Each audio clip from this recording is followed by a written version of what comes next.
परमात्मा का आकार ही नहीं है तो उसकी मूर्ति कैसे बन सकती है? बोलो, बन सकती है क्या? नहीं बन सकती। फिर ये मूर्तियां किनकी हैं आपके घरों में जो लटकी हुई हैं?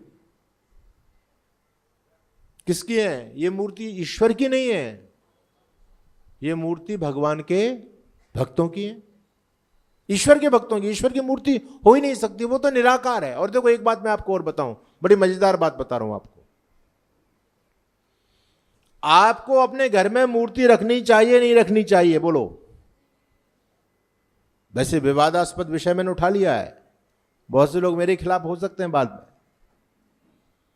बोलो जी, हां या ना? आर्य समाज मूर्ति का पक्षधर है या विपक्ष में रहता है? अच्छा, पक्षधर कितने लोग मानते? हाथ खड़ा करो एक बार। बहुत कम लोगों के हाथ खड़े हुए। और मूर्ति के विपक्ष में आर्य समाज है, ये जो लोग मानते हैं वो हाथ खड़ा करें एक बार। और जो बीच में लटके हुए हैं वो लोग हाथ खड़ा करें एक बार, जो ना इधर के ना उधर के। अच्छा, अब समझने वाली बात है। देखो, बहुत से लोग कंफ्यूज हो रहे हैं। कंफ्यूज होने की आवश्यकता नहीं है। आर्य समाज के तब से लेकर के 150 वर्ष आर्य समाज को हो गए। हमारे 150 साल के इतिहास में एक भी आपको ऐसा एविडेंस, प्रमाण नहीं मिलेगा कि कभी हम लोगों ने मूर्ति का भंजन किया हो। हम लोगों ने मूर्ति का खंडन नहीं किया, हमने मूर्ति पूजा का खंडन किया है। मूर्ति तो होनी चाहिए, ये हमारे सारे महापुरुष हैं। राम की मूर्ति, कृष्ण की मूर्ति, दयानंद जी की मूर्ति, गौतम, कपिल, कणाद, ऋषिवर, पतंजलि, इनकी मूर्ति हो, कोई दिक्कत नहीं है हमको। लेकिन जब हम इन मूर्तियों को ईश्वर के स्थान पर रख करके और ईश्वर के स्थान पर ईश्वरवत इनके साथ में आचरण करने लग जाते हैं, इनकी पूजा करने लग जाते हैं, वहां पर समस्या खड़ी होती है।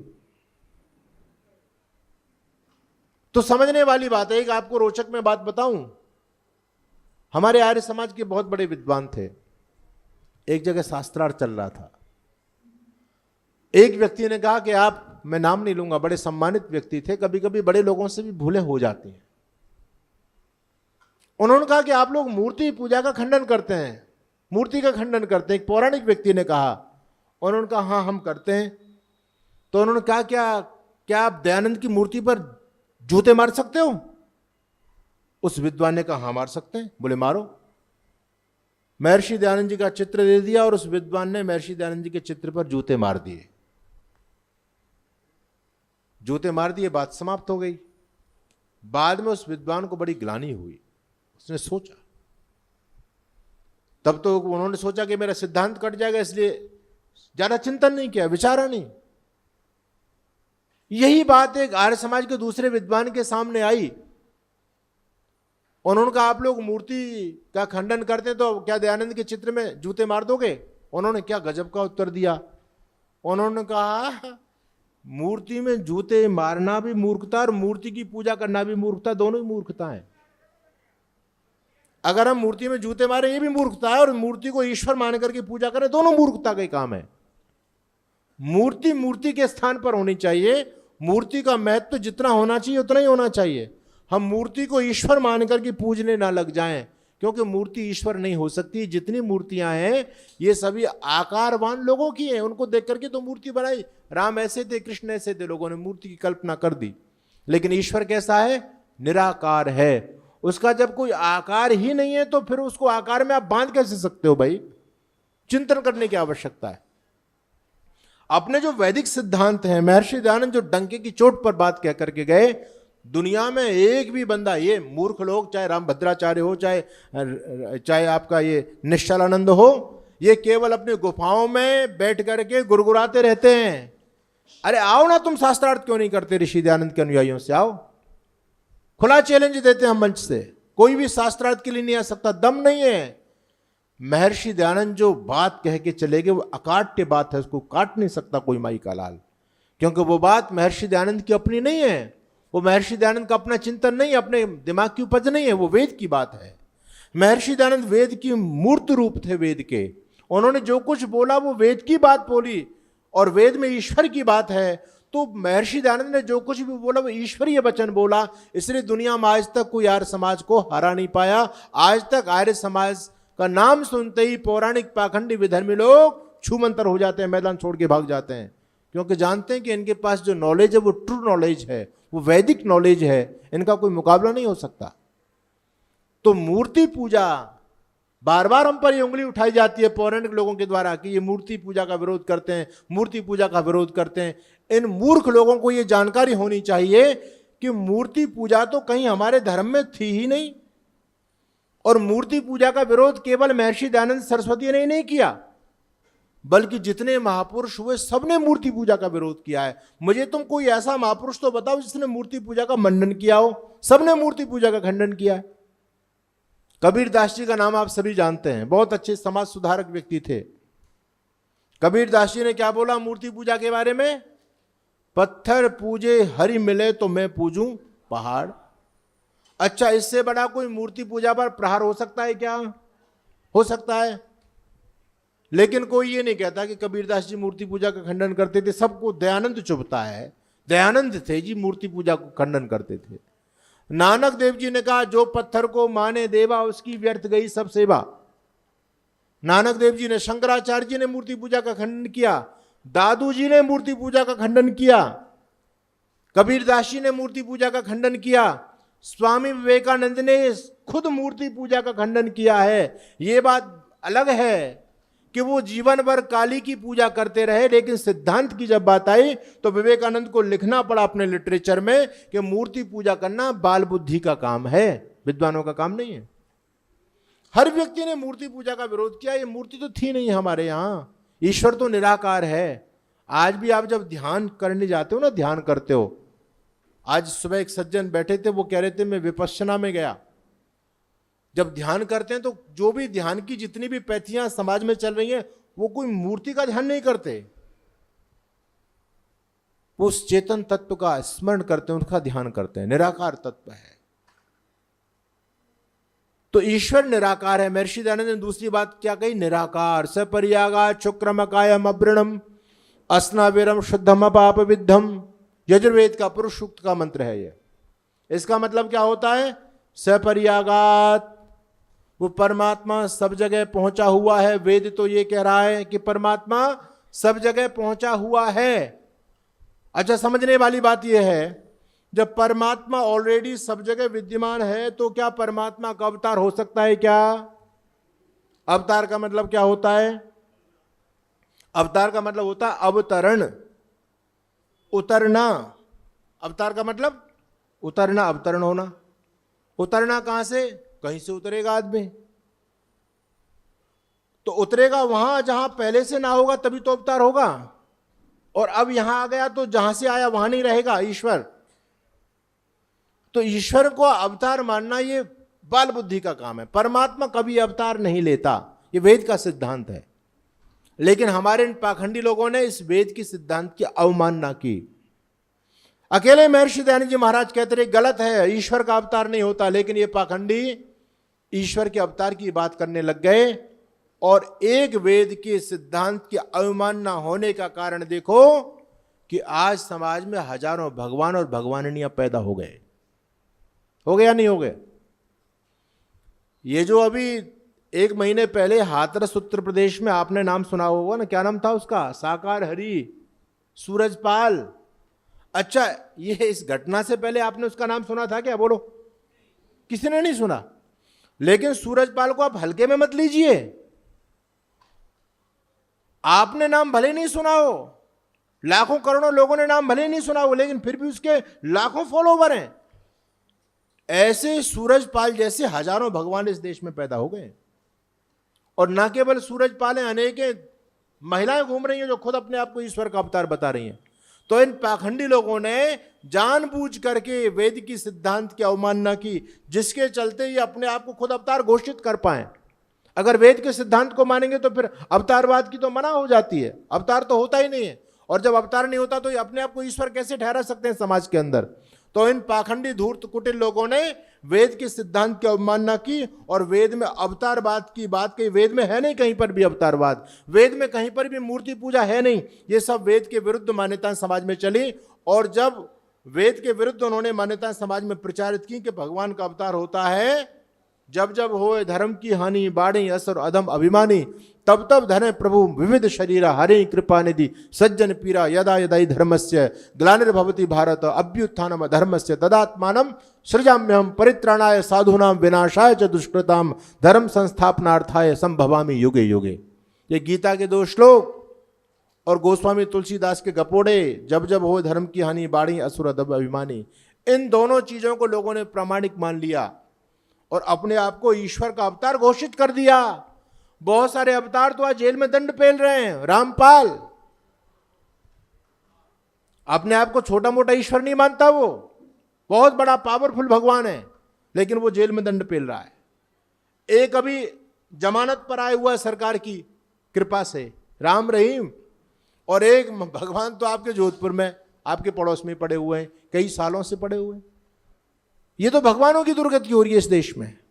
तो ये जानबूझ करके इन लोगों ने वेद के सिद्धांत को झुटलाया, अपने आप को ईश्वर घोषित किया, भोली भाली जनता को फंसाया।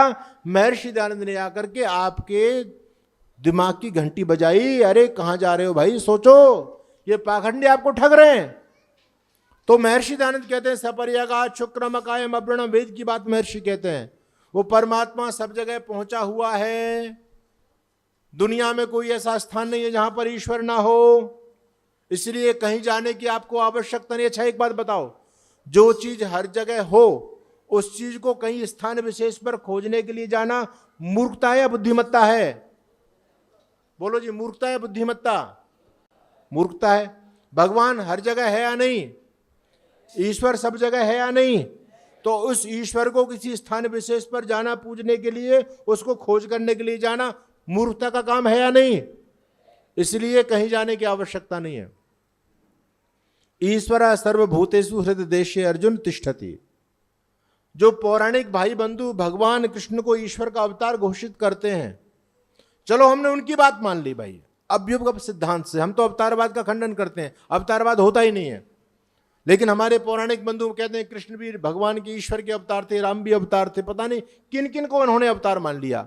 और इस हिंदू की मति तो इतनी भ्रमित होती चली जा रही है, इसका दिमाग का लेवल तो दिन प्रतिदिन ही गिरता चला जा रहा है।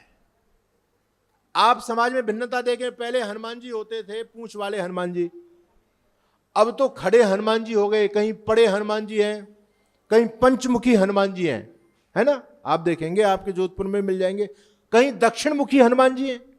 हनुमान जी भी पता नहीं कितने प्रकार के बना दिए, और हनुमान जी का एक मुंह तो गधे का बना दिया, एक मुंह सुगर का लगा दिया।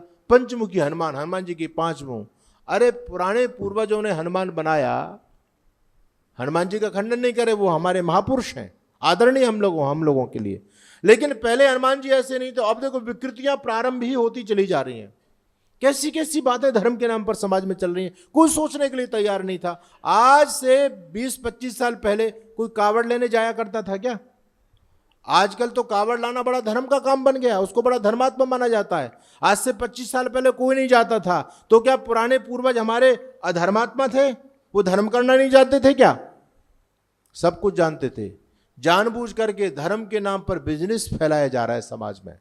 इसलिए आर्य समाज आपको जागरूक करता, सतर्क करता, सावधान करता है।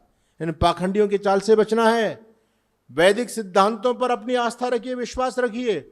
मूर्ति पूजा, घर में मूर्ति हो कोई दिक्कत नहीं, हमारे महापुरुषों की मूर्ति है, लेकिन मूर्ति ठीक ठाक होनी चाहिए। कोई सूंड वाली, कोई मोटे पेट वाली, ऊट पटांग नहीं होनी चाहिए, है ना? जिससे हमारे बच्चों को शिक्षा ले, भाई हनुमान जी ऐसे थे, गणेश जी ऐसे थे, वो तो ठीक है। लेकिन उन मूर्तियों को ईश्वर के स्थान पर रख करके मांगना, पूजना, हे ईश्वर, हे गणेश जी आप मुझे ये दे दो, हे राम जी आप मुझे ये दे दो, कृष्ण जी मेरे पर कृपा कर दो, आप ईश्वर हैं, उस ब्रह्मांड नायक के स्थान पर उनको रखना, ये मूर्खता का काम है।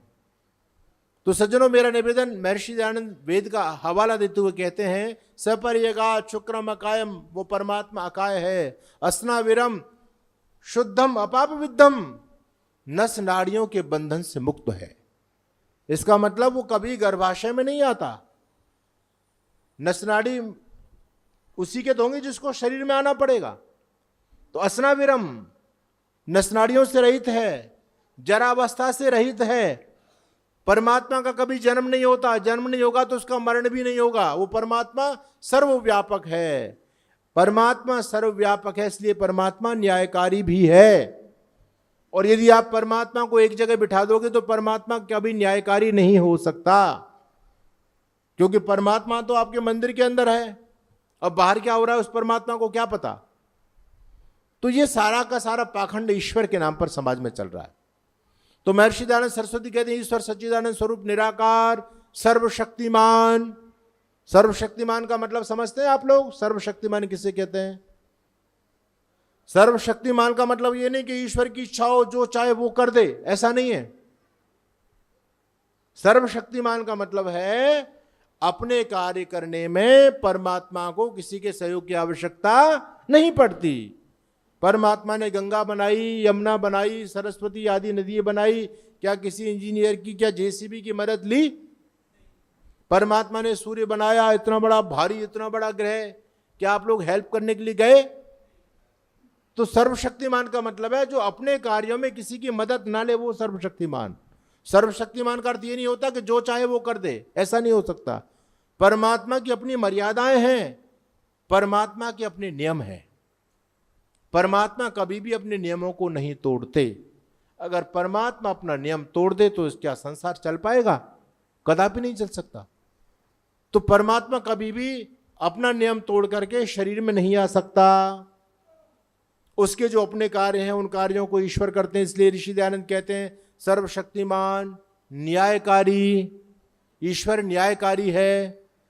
आप कितनी भी उसको रिझाने की कोशिश कर लो, प्रयास कर लो, लेकिन परमात्मा की न्याय तुला थोड़ी भी टस से मस नहीं हो सकती। आपने जैसा किया है परमात्मा आपको वैसा ही देंगे। ना तो रत्ती भर कम कर सकते, ना कण भर ज्यादा दे सकते। आप इस भ्रम में मत रहना कि मैं भगवान का भक्त बन गया, अब तो ईश्वर मेरे पर कृपा कर देंगे, मेरे पाप माफ कर देंगे। ऐसा नहीं हो सकता। ईश्वर न्याय का। आजकल हमारे बहुत सारे धर्मगुरु समाज को बहका रहे हैं, कहते हैं हमसे मंत्र दीक्षा ले जाओ, तुम्हारे सारे पाप माफ करा देंगे। गंगा जी में डुबकी लगाओ तो पाप माफ, भागवत कथा सुन लो तो 7 पीढ़ी तर जाएंगी, आदि आदि बहुत सारी अवैधिक बातें समाज में प्रचारित की जाती हैं। लेकिन याद रखना, स्वयं भगवान कृष्ण गीता में कहते हैं, पुराणों में बात स्पष्ट लिखी है और वेद तो स्पष्ट कहता ही है, न किल विषमत्र नाधारो वस्ति नयन मित्र सममानमैति अनूनम पात्रम निहितम न एतत् पक्तारम पक्व पुनराविशाति। इसका मतलब वेद भगवान कहते हैं नयन मित्र सममानमैति, उस परमात्मा के यहां किसी की सिफारिश नहीं चलती, न्यायकारी है। उसके यहां मित्रों के साथ, गुरुओं के साथ, पैगंबरों के साथ नहीं जाया जा सकता। जैसे आप किसी पावरफुल व्यक्ति के पास में जाते हैं अपना काम कराने के लिए, मंत्री मिनिस्टर के पास जाते हो तो 2 4 6 लोगों को अपने साथ लेके जाते हो, भाई उस सरपंच को साथ ले जाएंगे, उसकी जानकारी है उससे, तो वो नेता काम कर देगा। तो वेद भगवान कहते हैं नहीं नहीं, ऐसा नहीं है ईश्वर के यहां। न किल विषमत्र नाधारो वस्ति, उस ईश्वर की व्यवस्था में लेश मात्र भी कोई कमी नहीं है। ईश्वर के दरबार में लेश मात्र भी किसी चीज की कमी नहीं है। सिफारिश वहीं चलती है जहां कुछ न्यूनता हो। भाई किसी को धन की आवश्यकता है तो वो सिफारिश मानेगा, किसी को बल की आवश्यकता है, जनबल के थे डर रहा तो वो सिफारिश मानेगा। ईश्वर के पास कोई न्यूनता ही नहीं, वो किसकी सिफारिश मानेगा। तो वेद ने कहा न किल विषमत्र न आधारो वस्ति, किसी का आधार नहीं चलता वहां। न यन मित्र सममानमेति अनूनम पात्रम निहितम न एतत्। क्या गजब की बात वेद भगवान कहते हैं, आपने जैसा पकाया है पक्तारम पक्व पुनराविशाति, परमात्मा वैसा ही आपको परोस देता है, अपनी तरफ से कुछ नहीं करेगा। इसलिए खीर पकाओगे तो खाने के लिए क्या मिलेगी? बोलो, खीर। करेला पकाओगे तो खाने को क्या मिलेगा? करेला। आपने जैसा पकाया वही आपको मिलना है। इसलिए अच्छे हम कर्म करें, ईश्वर से डरें, ईश्वर की व्यवस्था को हम समझें। तो वेद भगवान की बात महर्षि दयानंद कहते हैं सपरियागात, सब जगह पहुंचा हुआ शुद्ध स्वरूप है। परमात्मा कैसा है? शुद्ध स्वरूप है, सर्वशक्तिमान है, न्यायकारी है, दयालु है, अजन्मा है। अजन्मा का मतलब कभी जन्म नहीं लेता। अब ईश्वर का अवतार होता है या नहीं होता? बोलो जी, होता है या नहीं होता? नहीं होता। इस भ्रम को निकाल दीजिए। अच्छा एक बात बताओ, इन पाखंडी लोगों ने सारे अवतार इस भारत भूमि पर ही करा दिए। एक तरफ तो कहते हैं भारत भूमि दुनिया से सबसे श्रेष्ठ है ना, यह धर्म है, और सारे, और ईश्वर का अवतार कहाँ होता कि जहाँ पाप बढ़ जाता वहां अमेरिका में कोई ईश्वर का अवतार नहीं हुआ, वहां किसी ईश्वर का अवतार नहीं हुआ। सारे अवतार हमारे यहीं होते हैं क्या? और क्या आज क्या पाप कम हो रहा है? आज को ईश्वर क्यों नहीं अवतार ले लेता? ये सारी बेकार की बातें हैं। इसलिए वेद कहता अजन्मा, ईश्वर अजन्मा है, वो कभी जन्म नहीं लेता। अजन्मा है इसलिए उसकी मृत्यु भी नहीं होती। निराकार, सर्वशक्तिमान, न्यायकारी, दयालु, अजन्मा, अनंत, कोई अंत नहीं है उसका, अपरिमित। तो ऋषि दयानंद जी महाराज का जो दूसरा नियम है आर्य समाज का, उसको जानने और समझने की आवश्यकता है। ईश्वर के स्वरूप को आप जानना चाहते हैं, मैं अब आपके साथ ये निवेदन करना चाहता हूं, ये तो आप लोगों ने चर्चाएं बहुत सुनी है, हम वास्तव में ईश्वर को माने। देखिए, ईश्वर को मानने का सबसे बड़ा लाभ क्या है आप जानते हैं? ये ईश्वर के स्वरूप की चर्चा क्यों की जा रही है? पहले ईश्वर को समझो और फिर उसको मानो। ईश्वर को मानने से क्या मिलेगा? बोलो, ईश्वर की भक्ति करने से क्या मिलेगा?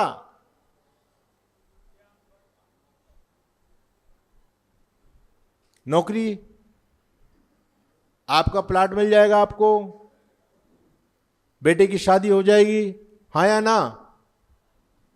अरे बोलो, ये माताएं बताएंगी। बेटे की शादी ईश्वर करा सकता है या नहीं? नहीं करा सकता।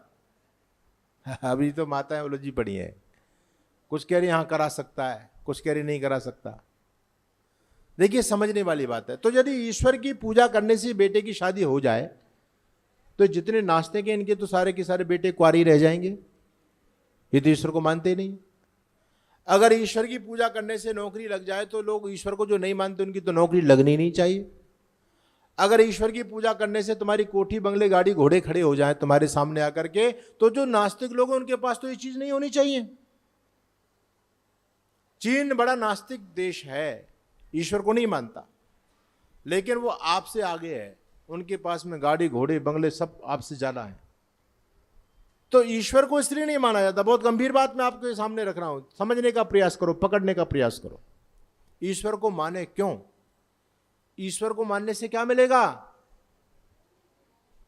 ये गाड़ी घोड़े बंगले इनके लिए ईश्वर ऐसी सस्ती चीज नहीं है। ये तो आपको पुरुषार्थ करोगे बुद्धिमत्ता पूर्वक तो सारी चीजें इस दुनिया में आप प्राप्त कर लोगे। बंधुओं, ईश्वर को मानने से सबसे बड़ी चीज जो आपको मिलेगी वो ये मिलेगी कि ईश्वर को मानने से व्यक्ति पाप कर्मों से बच जाएगा। यदि आप अपने अंतःकरण की पवित्रता करना चाहते हो तो आपको ईश्वर को जानना ही पड़ेगा। बिना ईश्वर को जाने, बिना ईश्वर को माने कभी भी अंतःकरण